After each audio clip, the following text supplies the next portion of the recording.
వినతి పత్రాలు ఇస్తూ ఉంటే స్వాతంత్రం కావాలని అక్కడక్కడ గుసగుసలు పెట్టుకుంటూ ఉంటే ఎర్ర జెండా నాయకత్వం లోపల ఈ దేశానికి సంపూర్ణ స్వాతంత్రం కావాలని చెప్పింది భారత కమ్యూనిస్టు పార్టీ. ఈ దేశం లోపల మొట్టమొదటిసారి కార్మికుల యొక్క హక్కుల కోసం ఏఐటీసీని స్థాపించి అనేక కార్మిక హక్కులను సాధించుకునేటువంటి పార్టీ ఈ దేశం లోపల సిపిఐ పార్టీ. అదేవిధంగా విద్యార్థుల యొక్క హక్కుల కోసం ఏఐఎస్ఎఫ్ ను స్థాపించుకున్నాం. మొట్టమొదటి విద్యార్థి సంఘం, మొట్టమొదటి కార్మిక సంఘం కూడా మన భారత కమ్యూనిస్టు పార్టీది. మహిళల హక్కుల కోసం మనం మహిళా సంఘాన్ని ఏర్పాటు చేసుకున్నాం. యువకుల కోసం ఏఐవైఎఫ్ ఏర్పాటు చేసుకున్నాం. ఈ విధంగా అన్ని వర్గాల ప్రజల యొక్క హక్కుల సాధన కోసం ఈ ఎర్ర జెండా 100 సంవత్సరాలుగా ఈ దేశం లోపల పనిచేస్తూ ఉంది. తెలంగాణ రైతాంగ సాయుధ పోరాటం లోపల మీ అందరికీ తెలుసు, భూమి కోసం, భుక్తి కోసం, పేద ప్రజల యొక్క విముక్తి కోసం పోరాడినటువంటి పార్టీ ఎర్ర జెండా పార్టీ.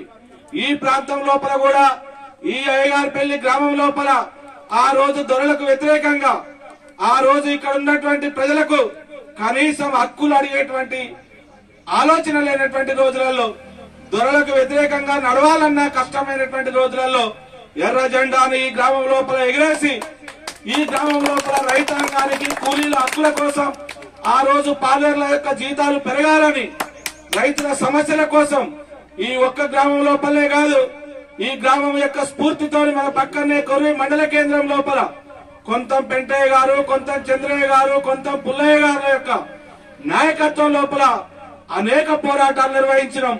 పక్కనే కందికొండ, తట్టుపల్లి, ఈ కొర్వి మండలం, మహబూబాద్ తాలూకా లోపల ఎర్ర జెండా నాయకత్వం లోపల అనేక పోరాటాలు నిర్వహించి పేదలను సమీకరించి ప్రశ్నించే తత్వాన్ని నేర్పింది సిపిఐ పార్టీ.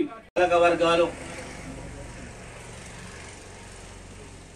మనల్ని పరిపాలించడం కోసం అనేక మాయమాటలు చెప్పి ఎన్నికల్లో అధికారంకి వచ్చిన తర్వాత ఆ ఎన్నికల హామీలు నిలబెట్టని విషయం మనకు తెలుసు.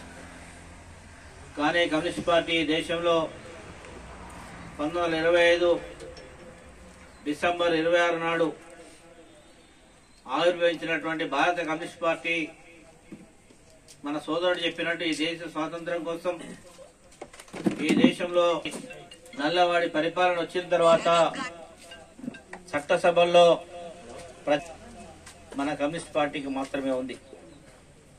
అది కార్మిక వర్గం సంబంధించినటువంటి కార్మిక చట్టాలు వచ్చినాయంటే అవి కమ్యూనిస్ట్ పార్టీ పార్లమెంట్ లో ఉన్నప్పుడు కొట్లాడి ప్రజలకు సంబంధించినటువంటి కార్మిక వర్గం, ఈ దేశంలో ఉండబడినటువంటి అణగారినటువంటి వర్గాలుగా ఉన్నటువంటి కార్మిక వర్గం 30 కోట్లకు పైగా ఉన్న జనాభా కోసం హక్కులు సాధించబడ్డాయి.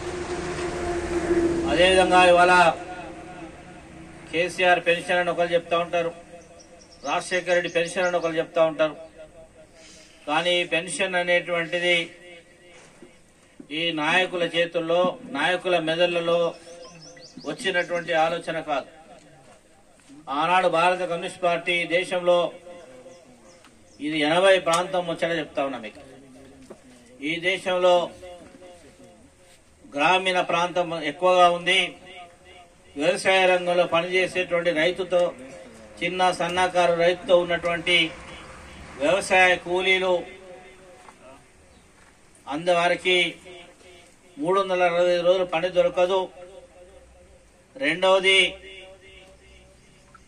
అప్పుడు ఉన్నటువంటి మన భారతదేశ కుటుంబ వ్యవస్థలో పెద్ద కుటుంబాలుగా ఉన్నటువంటి పరిస్థితి, ఏ పూట కాకుండా గడవడం కూడా కష్టమైనటువంటి స్థితిలో 60 ఏళ్లు దాటినటువంటి ముసలి వారిని తల్లిదండ్రులు వాళ్ళ పిల్లలకు భారం అవుతున్నటువంటి స్థితి,